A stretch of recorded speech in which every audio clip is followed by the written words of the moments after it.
हाय बच्चों, कैसे हैं आप लोग। उम्मीद है कि आप लोग अच्छे होंगे, स्वस्थ होंगे और अपनी तैयारी में लगे होंगे। ठीक है, थोड़ा सा मैं लाइट सही कर दे रहा हूँ ताकि फोकस अच्छे से आ जाए। हाँ, ये हो गया। ठीक है, तो बच्चों कल हम लोग सीखे थे विभव प्रवणता तथा वैद्युत क्षेत्र की तीव्रता में संबंध, relation between electric field of intensity and potential gradient. ठीक है, यही सीखे थे हम लोग। ठीक है, relation between potential potential gradient and electric field intensity. ठीक है, आज थोड़ा सा देखते हैं वैद्युत स्थितिज ऊर्जा। आज देखते हैं हम लोग वैद्युत स्थितिज ऊर्जा। थोड़ा सा इसको समझ लीजिए। स्थितिज ऊर्जा से आपको यही तात्पर्य है, स्थितिज ऊर्जा का मतलब है कि जब हम किसी भी चीज को बनाते हैं, किसी भी चीज को बनाते हैं, कुछ भी समझ लीजिए आप। ठीक है, किसी भी चीज को बनाते हैं तो उसको बनाने में आपको काम करना पड़ेगा। क्या करना पड़ेगा? कार्य करना पड़ता है। तो जो कार्य आप करोगे वही किया गया कार्य जो है वैद्युत स्थितिज ऊर्जा के रूप में संचित होता है। ये हमेशा दिमाग में फिट कर लीजिए। ठीक है, तो किसी भी ऊर्जा को पाने के लिए पहले ये ऊर्जा आपको देनी पड़ती है ना। ये ऊर्जा संरक्षण का नियम है।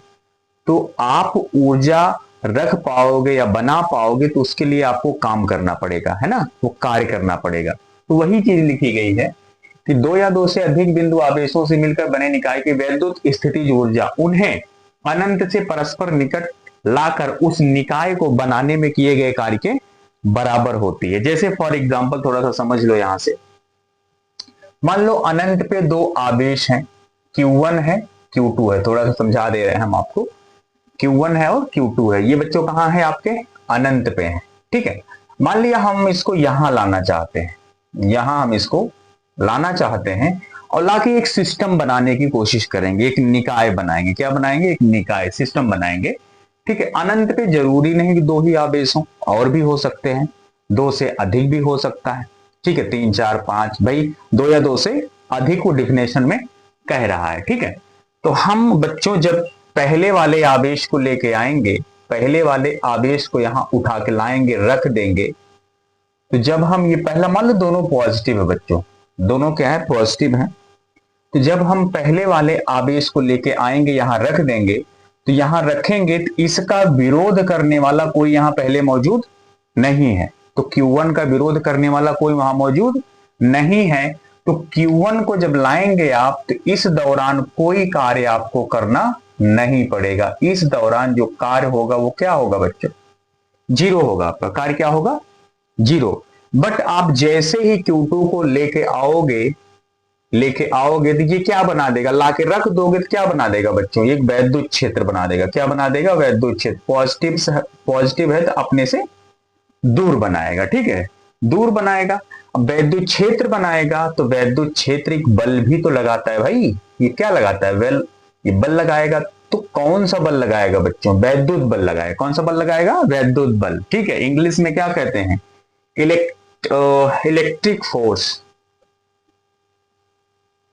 Electric force. ठीक है, वैद्युत बल लगाएगा।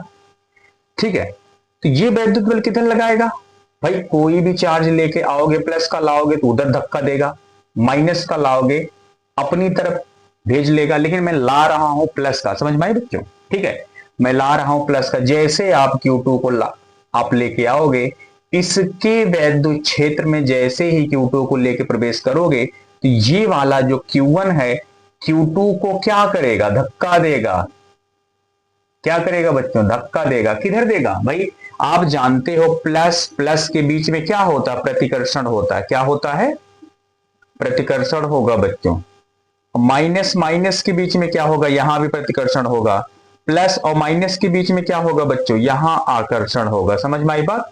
ठीक है, तो आप कुछ भी करोगे, आप कुछ भी करोगे, बल दो ही लगेगा, या तो प्रतिकर्षण बल लगेगा या तो आकर्षण बल लगेगा। दोनों के खिलाफ आपको कार्य करना पड़ेगा। दोनों के खिलाफ आपको कार्य करना पड़ेगा बाह्य स्रोत द्वारा, यानी बाह्य स्रोत द्वारा एक अलग से बल आपको लगाना पड़ेगा। और बल आप लगाओगे तो यानी इसको आप यहां से लेके यहां तक ला रहे हो, तो इसके बल का विरोध भी कर रहे हो, विस्थापन भी करोगे, तो आपको क्या करना पड़ेगा बच्चे? कार्य करना पड़ेगा। कार्य बराबर बल गुणे विस्थापन। तो जब आप Q2 को लाओगे, इसके वैद्युत क्षेत्र में रखोगे, तो आपको क्या करना पड़ेगा? कार्य करना पड़ेगा। क्या करना पड़ेगा? कार्य करना पड़ेगा बच्चों। और यही किया गया कार्य जो है हमारी वैद्युत स्थितिज ऊर्जा के रूप में संचित होगा। वैद्युत स्थितिज ऊर्जा के रूप में संचित होगा। समझ में आई बात? स्थितिज ऊर्जा का मतलब होता है कि जैसे ऐसे समझा दे रहे हैं हम आपको, मान लीजिए ये एक बांध है। ये क्या है? एक बांध है। इसमें आप पानी भर दोगे ऐसे, लंबा सा बांध है, ये लंबा सा बांध है, ठीक है। मान लो भाखड़ा नागल बांध है, क्या दिक्कत है, समझ लो, ठीक है।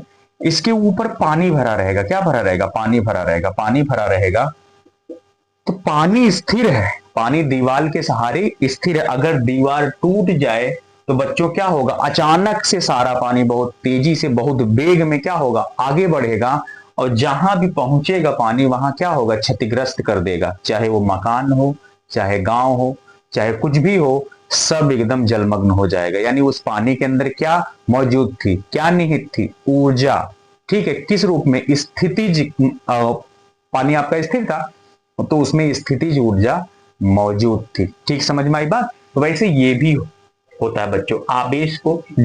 अभी जैसे सिंपल आप ऐसे ले लो, बैटरी है, आवेश को ले जाके बैटरी में क्या करते हो? संचित करते हो, है ना। आवेश धीरे धीरे धीरे धीरे बैटरी में संचित कर देते हो, और बैटरी आपकी फुल हो गई, आपकी चार्ज। तो उसमें क्या है? वैद्युत स्थितिज ऊर्जा भरी हुई है। वैद्युत स्थितिज ऊर्जा भरी हुई है, फिर उसको आप यूज कर सकते हो, ठीक है। तो इस स्थितिज ऊर्जा का मतलब होता है आवेश को रख लीजिए, आवेश को संचित कर लीजिए, ठीक है। तो वही कहने का मतलब है कि जब आप लाओगे, Q1 को लाने में कोई कार्य नहीं करना पड़ेगा। जैसे ही रख दोगे ये वैद्युत क्षेत्र बना देगा। Q2 को लेके आओगे, इसके वैद्युत क्षेत्र में जैसे प्रवेश होगा, लेके करोगे इसको, तो ये वाला Q2 पे बल लगाएगा, बल लगाएगा, बल लगाएगा, वैद्युत बल लगाएगा, ठीक है। किधर? अपनी दिशा में, अपनी दिशा में बल लगाएगा जिधर वैद्युत क्षेत्र रहेगा। लेकिन फिर भी आपको इसके अंदर लेके आना है। इससे R दूरी पे मान लो रख दिया। कितनी दूरी पे बच्चों? R दूरी पे रखने के बाद एक सिस्टम में बना रहा हूं, तो R दूरी पे रखेंगे, तो इसको रखने में मुझे कार्य करना पड़ेगा। क्या करना पड़ेगा? कार्य। तो यही किया गया कार्य हमारा जो है वैद्युत स्थितिज ऊर्जा के रूप में संचित होगा। समझ में आई बात? ठीक है। तो ये था आपका वैद्युत स्थितिज ऊर्जा। अब इसका थोड़ा सा डेरिवेशन निकाल लेते हैं कि वो ऊर्जा कितनी होगी, ये वाली वैद्युत स्थितिज ऊर्जा कितनी निकल के आएगी। ये एक सिस्टम ऐसे बना के हम लोग डेरिवेशन करके फार्मूला निकालते हैं, ठीक है। नोट कर लीजिए इसको। यही आपका सारांश था, बाकी कुछ है नहीं, बहुत सिंपल है, ठीक है।